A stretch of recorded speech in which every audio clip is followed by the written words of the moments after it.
Welcome into the DFS Den. Dave Eddy here, aka Corporal Eddy on Twitter, here to talk to you about some NFL DFS strategy, and we're looking at roster construction today. Now, roster construction is obviously really important. Does not matter what the format is that you're playing.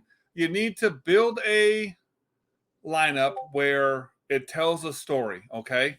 And depending on what it is that you're playing, you are looking at hitting certain thresholds. So when we're talking like MME, if I'm in we'll say a small field MME, so maybe 2,500 or less entries, maybe 5,000 or less entries, I'm looking for guys that at minimum I think in 3x. And what that means is if their salary is, let's say, 5,000, I'm looking for 15 points for them. So 5 times 3, 15. And larger fields, so anything more than that, looking for guys that I think in 4x. Now that's just where we start. That's kind of a way that maybe I'll use that to help build my player pool before I'm looking to build lineups. Now, whenever I actually get to building them, correlation is absolutely key. And correlation basically means that you've got guys that have results that mesh together. So, for example, a quarterback and a wide receiver. So if a quarterback drops back and throws a 40-yard touchdown pass, it sure would be nice to have that quarterback and receiver in your lineup because you're getting all of the points for that situation all on your same team. So similar, or not similar, but common ways to correlate are just with what we call stacks. So you're looking at, like I said, stacking your quarterback with a pass catcher. Typically, that is a wide receiver or a tight end. Depending on the team and the players involved, it could be a running back, but typically you're looking at a wide receiver here probably, 85, maybe 90% of the time.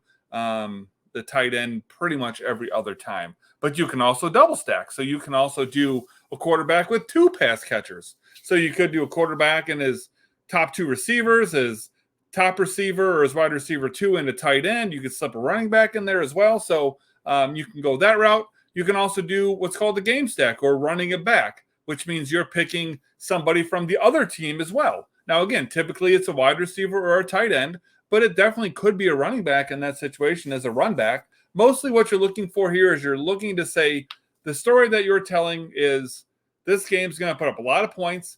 I think that my main stack, so my quarterback portion, is going to put up the most points. But because they're scoring so many points, the other team is going to be coming and they're going to be scoring points as well. And we try to hit that piece. So ultimately, we're trying to get as few things right as possible. So if we've got a game that we think is going to be very high scoring, that's where you're looking to game stack it. Now, in a typical lineup, especially for MME, not so much for cash, you're looking to have at least 5 correlated players. And that's pretty simple whenever you figure you've got a game stack, which has got a quarterback, we'll say a wide receiver and a opposing wide receiver. There's 3 right there. And then we have secondary stacks. So a secondary stack could be 2 wide receivers, 2 opposing wide receivers you'd be looking at, or it could be something like a running back and that defense. So the theory there is that, it's going to be maybe a fairly low scoring game, or maybe it's going to be a blowout. And you've got a running back who's going to be getting a lot of touches because his team is well ahead. And you've got the opposing team who's going to have to be throwing the ball a lot. So you're looking at getting sacks and interceptions there from the defense, while on offense, that team's just pounding the ball with their running back. So that's another way to get correlated. Or it could definitely still be a wide receiver / running back against a wide receiver / running back. Now, the most common, again, is just wide receiver. And that's typically the way that I go. But, depending on the size of the contest, you do need to get creative. So you can do, a variety of things. But the point is, you want to have your lineup correlated. We want it to tell a story that says when this person does good, that means that this person is going to do good. And if those 2 people do good, it's more likely that this person is going to do good. So we just want to try to get as much right as possible. And you can make less mistakes by, properly correlating your lineup. Now, some things that you want to avoid. Running backs from the same team. That might seem obvious, but sometimes you'll have, multiple running backs on the same team that both could put up decent points. Odds of them both doing it in the same game are very unlikely. So either pick one or just maybe it sounds like you need to avoid that situation altogether. To take it a little bit further, avoid running backs from the same game. How often is it that you're going to see two running backs from the same game that are both going to put up, 4x type numbers? Very unlikely. It's not a hard and fast rule, but it would take a really extreme example, I think, to be able to play two running backs from the same game and feel well about it. Your best bet is that you've got these running backs heavily involved in the passing game, or at least one of them heavily involved in the passing game. Another thing for roster instruction that I'm telling you to avoid, a tight end in the flex.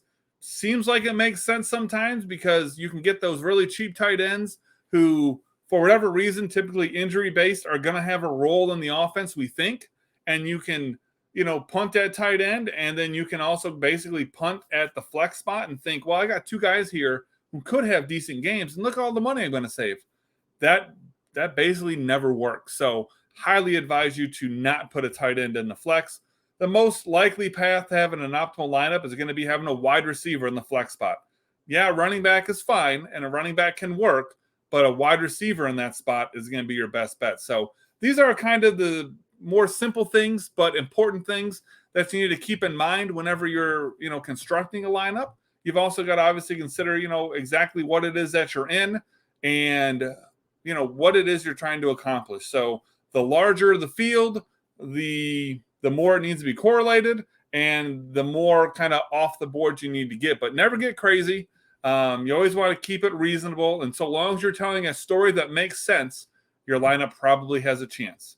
I appreciate you tuning in. I hope you check out the rest of these videos. I've got a whole bunch of them here for you, and a lot of them coincide with each other. So make sure you do that favor and make sure that you're throwing a like on here. We'll see you next time.